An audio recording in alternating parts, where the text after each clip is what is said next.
ప్రస్తుతం ప్రపంచాన్ని పట్టిపీడిస్తున్న అతిపెద్ద ఆరోగ్య సమస్య ఊబకాయం. కానీ వియత్నాం, జపాన్, ఇథియోపియా వంటి దేశాలలో మాత్రం ఈ సమస్య చాలా తక్కువ. దీనికి కారణం కేవలం డైటింగ్ మాత్రమే కాదు, వారి జీవన శైలి, ఆహార సంస్కృతి మరియు నగరాల నిర్మాణం. ఈ దేశాలలో ప్రజలు ఫిట్ గా ఉండటానికి పాటిస్తున్న ఆసక్తికరమైన సూత్రాలు, ఆరోగ్యకరమైన అలవాట్లు ఏంటో ఇప్పుడు వివరంగా తెలుసుకుందాం. వియత్నాం తాజా ఆహారం, నిత్యం నడక. ప్రపంచంలోనే అత్యంత తక్కువ ఊబకాయం రేటు ఉన్న దేశాలలో వియత్నాం ఒకటి. వీరి భోజనంలో కూరగాయలు, మూలికలు, సూప్లు మరియు తక్కువ నూనెతో చేసిన పదార్థాలు ఎక్కువగా ఉంటాయి. వెస్టర్న్ దేశాలతో పోలిస్తే వీరి పోర్షన్ సైజులు చాలా తక్కువగా ఉంటాయి. వీరు ఎక్కువగా నడకకు, ద్విచక్ర వాహనాలకే ప్రాధాన్యత ఇస్తారు. దీనివల్ల తెలియకుండానే రోజంతా వ్యాయామం జరుగుతుంది. జపాన్ సీక్రెట్ 80% వరకు నియమం. అంటే జపాన్‌లో హరా హచి బు అనే ఒక అద్భుతమైన సూత్రం ఉంది. అంటే కడుపు నిండా తినకండి. 80% నిండినట్లు అనిపించంగానే తినడం ఆపేస్తారు.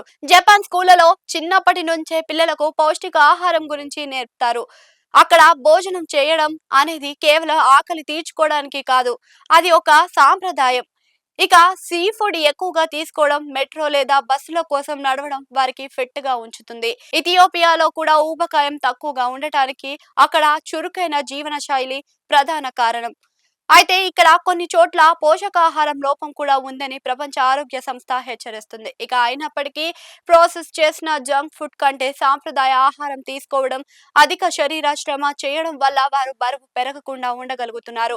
ఊబకాయం పెరగడానికి ప్రధాన శత్రువు అల్ట్రా ప్రాసెస్డ్ ఫుడ్ ఊబకాయంగా మారుతుంది.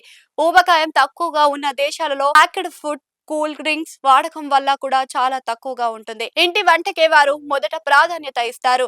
ఇక నగరాల నిర్మాణం కూడా పాదచారులకు అనుకూలంగా ఉండడంతో జిమ్ కు వెళ్లాల్సిన అవసరం లేకుండానే ప్రజలు నిత్యం శ్రమిస్తూ ఉంటారు. బరువు తగ్గడం అనేది కేవలం ఒక వ్యక్తిగత విషయం కాదు, అది మన చుట్టూ ఉండే వాతావరణంపై కూడా ఆధారపడి ఉంటుంది. జపాన్, వియత్నాం దేశాలను చూసి మనం నేర్చుకోవాల్సింది ఏమిటి అంటే తక్కువ తినడం, ఎక్కువగా నడవడం మరియు తాజా ఆహారాన్ని ఇష్టపడటం.